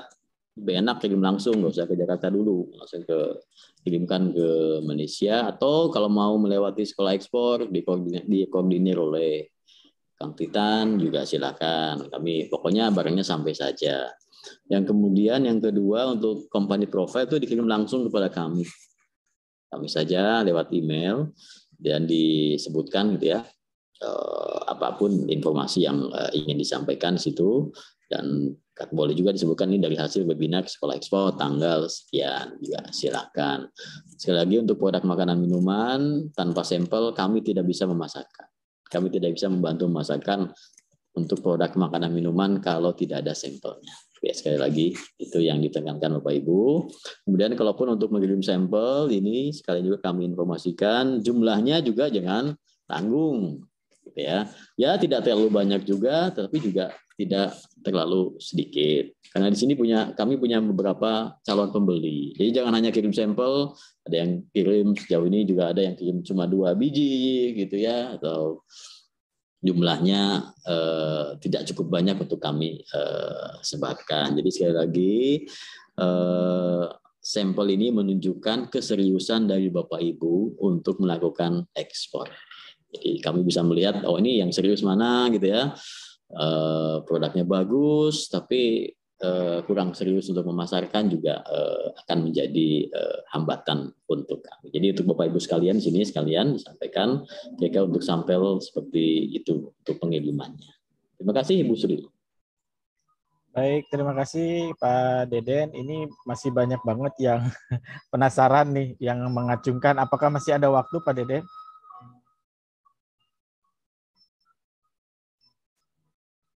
Halo Pak, masih ada waktu Pak untuk bisa sampai 11.40 kemungkinan. Siap, ya. Baik. Karena saya jam 12 ada agenda di luar. Siap. Jam 12 baik, waktu Malaysia ya. Jadi jam 11 waktu Indonesia. Siap, siap. Baik, Bapak Ibu, tadi sekali lagi kami juga menyiapkan satu grup. Nanti kita akan juga bantu koordinasi dan konsolidasi untuk kelanjutan dari webinar ini. Silakan join di grup yang sudah di-share oleh admin kami. Kemudian ini tadi yang sudah raise hand dan dari tadi belum kita berikan, ada Pak Dwi Bagusdian, ada Pak Andi, kemudian Pak Zulfikar ya. Kita 3 dulu. Pak Dwi Bagusdian, silakan di-unmute. Terima kasih Pak Titan. Selamat siang Pak Deden Muhammad. Ya, sebelum saya ada di Banjarmasin ini udah jam 11. Dan saya kenal dengan Pak Roni. Terima kasih Pak Roni. Adik saya ini Pak Roni dari Cirebon. Nah, kebetulan saya produknya Pak saat ini adalah cold brew ready to drink. Ya, saya dari dulu di Jakarta, berdirinya di Jakarta. Pas COVID mulai, terus tapi nggak bisa di Jakarta, nggak bisa jualan, saya akhirnya kembali ke Banjarmasin karena saya bisa ngajar daring, dan saya memperkenalkan cold brew di Kalimantan Selatan. Nah, saya tadinya hanya 3 origin, yang sekarang saya kembangkan menjadi 11 origin dari kopi specialty seluruh Indonesia. Apakah di Malaysia yang jenis coffee specialty itu yang berbentuk cold brew dripnya, itu permintaannya ada atau tidak, Pak? Atau memang mereka emang lebih banyak ke kopinya adalah ke Robusta? Kalau saya memang specialty-nya adalah di Arabica, karena yang saat ini seperti ini Pak, ini saya bikin dripnya seperti ini. Nah kalau yang awal saya bukan pakai drip, tapi saya langsung ready to drink dalam bentuk botol. Botolnya ada 2, botol kaca dan botol plastik. Dan memang yang bagus memang pakai botol kaca. Dan saya bisa tahan kalau di kulkas itu bisa sampai 3 bulan. Apakah permintaan di Malaysia untuk jenis ini permintaannya bisa masuk apa enggak, Pak? Terima kasih, Pak Deden. Selamat siang. Terima kasih, Pak Dwi. Jadi tadi sekilas informasi tentang kopi, memang kenapa mereka ambil Robusta? Karena biasanya mereka akan diproduksi, dicampur dengan kopi-kopi lain dari negara, misalkan Vietnam, dari Brazil, atau Kolombia, gabung dengan kopi Indonesia, Robusta, kemudian akan dikemas menjadi kopi dengan merek mereka. Nah, yang tidak banyak di sini adalah ready to drink coffee yang tadi dengan botol itu belum banyak. Jadi menurut saya yang peluang yang paling baik itu adalah yang ready to drink. Ready to drink. Iya. Bapak silakan. Ini saya kalau jalan supermarket selalu lihat, selalu foto-foto ini produk-produk dari negara lain untuk kopi, untuk apa. Kebanyakan adalah kalau yang specialty kopi dia sudah ada kopi yang sudah roasted ya. Baik yang masih bean ataupun sudah bubuk, itu sudah banyak. Tapi yang ready to eat kopinya itu tidak terlalu banyak. Itu menurut saya itu akan lebih berpeluang untuk dipasarkan. Dan sekarang kan untuk masyarakat Malaysia juga sudah mulai suka yang easy ya, easy to eat. Makanan ready to eat itu tinggal dipanaskan saja. Kalau minuman kopi tinggal diminum saja karena mobilitas yang tinggi. Itu juga menjadi faktor kenapa yang ready to drink ya untuk minuman itu sangat berpeluang. Silakan Pak, kirimkan ke kami sampelnya, kami akan langsung bawa ke distributor importir minuman. Oke, terima kasih Pak Deden. Itu menurut saya ready to drink yang lebih berpeluang. Baik Pak, terima kasih Pak Deden, Pak Titan dan Pak Roni.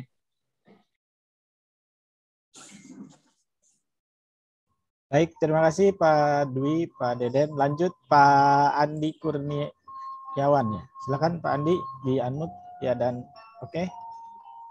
Ya, selamat pagi Pak. Saya Andi Kurniawan dari PT Okuta Group Sumatera.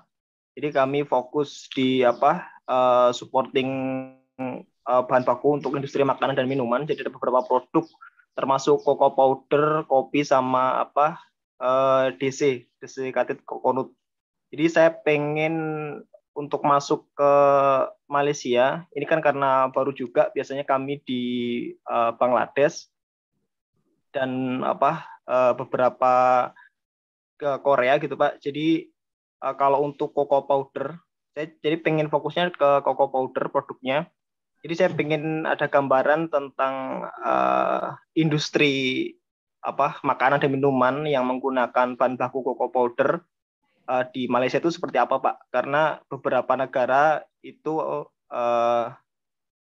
tidak semua prefer dengan kualitas cocoa powder dari Indonesia gitu. Jadi kita kan punya ada dari kualitas rendah sampai kualitas yang paling tinggi gitu. Kalau misalkan kayak di pasar Korea Selatan, terus Jepang itu kan dia lebih ke kualitasnya yang tinggi gitu Pak. Tapi ketika kita ke Bangladesh itu produknya memang kualitas rendah pun masuk di sana karena dari karakteristiknya tidak ada masalah gitu untuk masalah rasa dan lain-lain. Saya pengen untuk di Malaysia itu seperti apa Pak? Gitu. Terima kasih. Terima kasih Mas Andi. Jadi untuk Malaysia ini berbeda ya kalau untuk kita ekspor Jepang, Korea, negara maju. Di Malaysia itu di bawah negara-negara maju tapi di atas Bangladesh. Jadi level-level medium masih bisa masuk dan di Malaysia sendiri banyak sekali industri makanan minuman yang mengolah atau menggunakan bahan baku coklat. Ya selain juga pasta coklatnya, di sini ada pabrik coklat Berils yang cukup besar di Malaysia. Dan juga ada industri-industri dairy product yang menggunakan cocoa powder. Tapi sekali lagi karena di sini yang jadi concern-nya adalah harga, maka untuk kualitas biasanya di nomor 2 kan. Jadi untuk level-level medium itu sudah bisa masuk ke Malaysia. Ya silakan Mas kalau punya itunya kalau untuk cocoa powder apakah harus kirim sampel? Nanti saya coba tanyakan ke calon pembelinya. Tapi keimbang dulu aja spesifikasi produk dan komponennya. Tapi kualitasnya tidak seketat ke Jepang atau Korea atau negara maju. Bisa masuk dengan kualitas yang medium, tapi juga tidak seperti yang sangat rendah. Gitu ya. Jadi di tengah-tengah saja kalau untuk Malaysia. Industrinya di sini banyak. Jadi kami beberapa kali berkunjung ke industri, salah satunya industri pengolahan susu. Kan susunya ada berbagai macam rasa ya, tentu yang paling banyak adalah coklatnya, dan karena Malaysia bukan penghasil coklat dia impor untuk coklatnya. Oke silakan Mas ya kalau untuk ini untuk kualitasnya ya tidak seketat untuk negara-negara maju. Ya baik Gitu ya, Mas Andi. Nanti bisa lewat Sekolah Ekspor atau langsung ke atas perdagangan di Malaysia, boleh. Kita berikan lanjut ke Pak Zulfikar. Silakan Pak Zulfikar. Ya baik, terima kasih Pak Titan. Assalamualaikum warahmatullahi wabarakatuh. Selamat pagi Pak Deden, Pak Titan. Perkenalkan saya Zulfikar Pak dari Medan. Yang ingin saya tanyakan, kami ini punya produk khususnya itu di rempah-rempah dan juga gula aren Pak. Nah rempah-rempah itu kami fokus ke jahe, terutama jahe merah, lengkuas, serai dan kunyit gitu. Kami bisa memproduksi dalam bentuk segar, iris kering ataupun bubuk gitu. Nah untuk produk-produk kami ini bagaimana Pak? Kira-kira ada potensi nggak Pak untuk dipasarkan di Malaysia? Terima kasih Pak Deden. Pak Zulfikar, untuk rempah-rempah banyak sekali gitu ya, yang perusahaan atau eksportir yang memiliki produk sejenis kemudian masuk ke Malaysia. Tapi sekali lagi untuk pasar rempah-rempah di sini di Malaysia kita memperoleh atau menemui pesaing yang sangat kuat, yaitu dari India. Ya, India dan juga beberapa dari Thailand, dan harga mereka juga lebih biasanya gitu ya, dari beberapa penawaran yang kami terima dari Indonesia itu lebih rendah penawaran dari negara-negara pesaing kita. Jadi untuk rempah walaupun itu ya permintaannya ada, permintaannya banyak, karena kan di Malaysia sendiri juga banyak sekali komunitas India gitu ya, yang masakannya juga rempah, kemudian Melayu sendiri pun juga banyak menggunakan rempah-rempah. Tetapi itu tadi permasalahan yang selalu kami temui dari Indonesia itu adalah harganya. Jadi silakan saja Mas ajukan penawarannya, nanti kami lihat harganya untuk setiap produk. Nanti kita sudah ada rentang harga yang biasanya itu ya, biasanya diminta oleh calon pembeli. Jadi itulah, untuk rempah itu memang Indonesia banyak, tapi ya sekali lagi karena faktor penentu di Malaysia itu adalah harga, yaitu menjadi penentu utama. Kalau itu sudah bisa lolos, bisa juga termasuk juga untuk beberapa produk pertanian seperti bawang merah. Itu dari Indonesia enak sekali, bawang dari Jawa Tengah, dari Brebes, seperti itu, bawang merahnya kualitasnya lebih baik dari bawang merah yang diimpor oleh Malaysia. Jadi Malaysia ini importir bawang merah, bawang putih. Kalau bawang putih samalah dengan Indonesia, mereka juga impor, Indonesia juga impor. Tapi itu bawang merah, nah mereka impor dari Thailand dan India. Nah, dari Indonesia pernah sudah ada yang kirim sampel dari Brebes, bawangnya bagus sekali, kualitasnya baik, tapi harganya tidak masuk. Jadi sebagai informasi untuk bawang di sini, harganya adalah kurang lebih 5 sampai 8 ringgit Malaysia. Harga retail untuk bawang. Sementara untuk bawang dari Brebes sendiri pun beberapa dikirimkan dari Brebes, harga di sananya adalah sudah sekitar 20 atau 25.000 per kilo. Itu kan sudah sekitar 6 sampai 7 ringgit harga dari sana. Jadi begitu masuk ke sini tentu harganya akan jauh lebih tinggi. Jadi untuk sementara memang kurang bersaing dengan produk ini, walaupun dari sisi kualitas jauh lebih baik. Nah untuk rempah pun demikian sama. Jadi silakan saja Mas.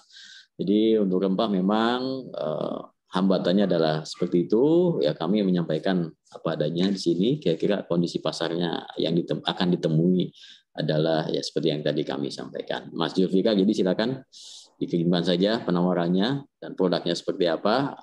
Itu nanti kita akan pelajari, dan kalau harganya bisa bersaing kita akan sampaikan. Terima kasih Mas Zulfikar. Kalau untuk terkait gula aren seperti apa Pak? Gula aren, karena Malaysia sendiri memproduksi gula, yang sini namanya gula Melaka. Prinsipnya hampir sama dengan gula aren. Jadi untuk kebutuhan produk gula aren sudah bisa dipenuhi oleh gula Melaka. Yang kalau di sini orang katakan gula Melaka dari Malaysia. Jadi gula aren untuk peluangnya sangat kecil untuk bisa masuk. Kalau pete, nah pete ada. Kalau pete itu kami ada permintaan dari Hero terakhir untuk pete. Nah, silakan saja nih kalau pete. Pete di Malaysia ada tapi tidak banyak, sehingga dia masih impor. Kalau gula aren, Malaysia sudah bisa memenuhi.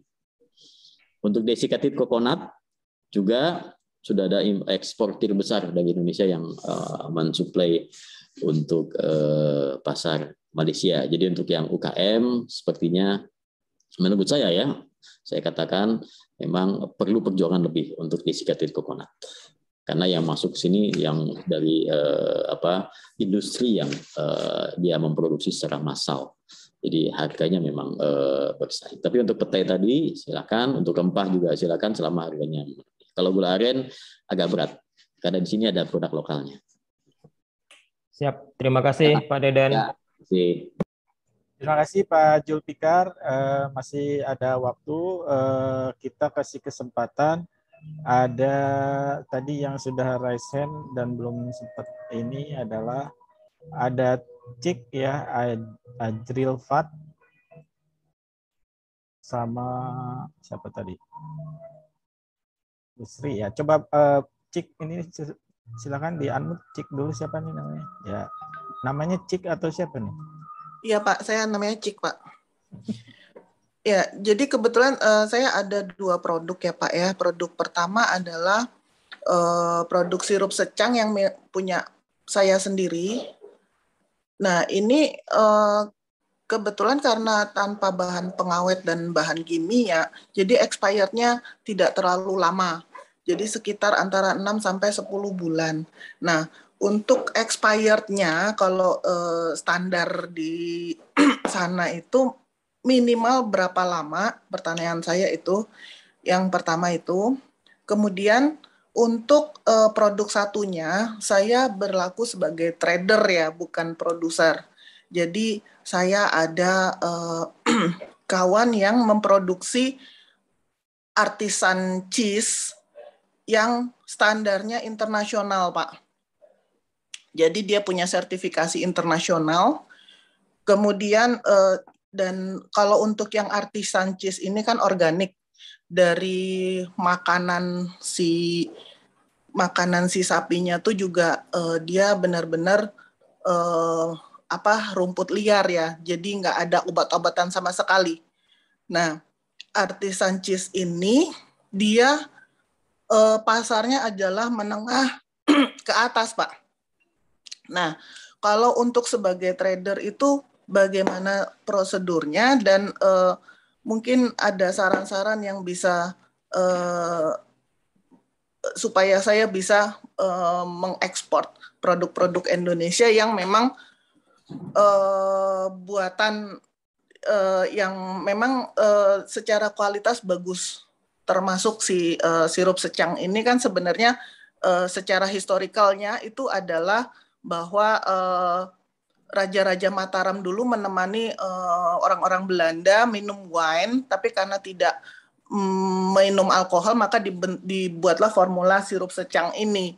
Jadi ini adalah Javanese wine kalau dari di Jogja ya Pak ya. Kemudian untuk artisan cheese ini hanya ada 2 orang di Asia yang bisa bikin cheese dengan standar internasional ini, Pak.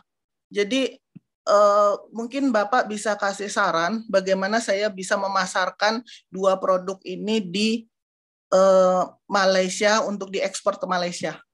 Terima kasih, Pak. Baik, Mbak Cik. Terima kasih informasinya. Ini menarik. Jadi untuk sirup secang, jadi untuk masa shelf life yang biasanya dipersyaratkan oleh para distributor di sini itu biasanya rentangnya minimum 1 tahun. Minimum biasanya 1 tahun, tapi tentu kita lihat produknya seperti apa. Kalau memang produknya organik, tentu tidak atau tidak menggunakan bahan pengawet, tentu akan jauh lebih cepat. 6 bulan biasanya masih masuk akal. 6 bulan kalau itu. Kemudian untuk artisan cheese ini menarik sekali. Jadi memang untuk pasar medium ke atas itu sangat baik. Di sini juga banyak juga keju-keju yang masuk langsung dari beberapa negara eksportir yang seperti biasa dari Australia, New Zealand, ataupun langsung dari Eropa. Tapi kalau tadi Mbak Cik bilang artisan ini adalah organik, tentu ini menjadi satu nilai tambah selama itu memang dilengkapi dengan sertifikasi organiknya. Tentu kan kita tidak bisa hanya mengklaim bahwa produk kita organik, tapi tentu calon distributor atau pembeli nanti memerlukan, apa ini sertifikasinya, apa saja yang dimiliki, gitu ya, apakah good farm produknya ataupun sertifikasi organiknya. Kalau ada, itu sangat berpeluang. Ya, karena untuk kalangan medium ke atas, menengah ke atas ini sekarang sudah concern dengan faktor-faktor kesehatan. Jadi untuk biasanya untuk masyarakat Malaysia yang level di sini dikatakan sebagai M40. Jadi ada bottom 40, ada M40, ada T20. Itu yang M40 ini sudah mulai concern terhadap kesehatan. Salah satunya adalah dengan mengkonsumsi produk-produk yang dikategorikan sebagai organik ataupun yang mulai tidak menggunakan bahan pengawet, tapi tentu itu harus dilengkapi dengan sertifikasi. Jika sudah ada, ini silakan berkomunikasi dengan kami. Ya, untuk produknya sangat menarik untuk terutama artisan cheese-nya.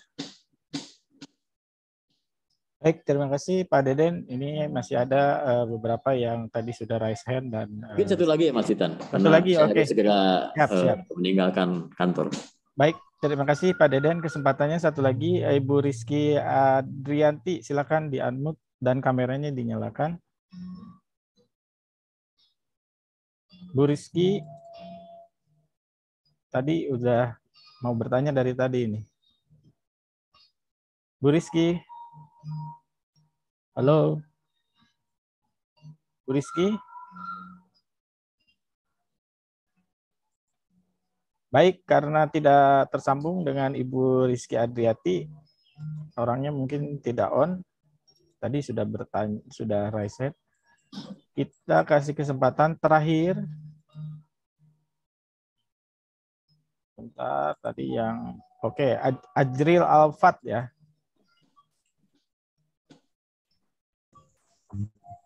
Lanjut. Halo Pak. Permisi Pak, saya Ajril Alfat dari Bekasi. Kebetulan kami supplier dari komoditas telur. Alhamdulillah untuk potensi di dalam negeri sendiri, permintaan kami sudah sampai ke salah satu pabrik besar di Majalengka. Kalau boleh disebutkan Nabati. Berhubung telur sendiri di Indonesia sedang naik harganya, untuk potensi telur dari harga sampai kebutuhan di Malaysia sendiri gimana? Terima kasih. Ya, telur ya, Mas. Ya, jadi untuk telur di Malaysia itu merupakan salah satu barang yang dikendalikan oleh pemerintah harganya. Jadi sekalian disampaikan di sini, salah satu yang dikendalikan itu telur, kemudian minyak goreng. Ini yang jadi isu hangat di Indonesia kan sekarang minyak goreng. Kok bisa di Malaysia harganya Rp2,5 atau kurang lebih 8.500 per liter? Karena itu adalah barang yang disubsidi. Jadi di Malaysia ada beberapa barang yang disubsidi untuk minyak goreng. Yang disubsidi itu adalah yang kemasan 1 liter pouch.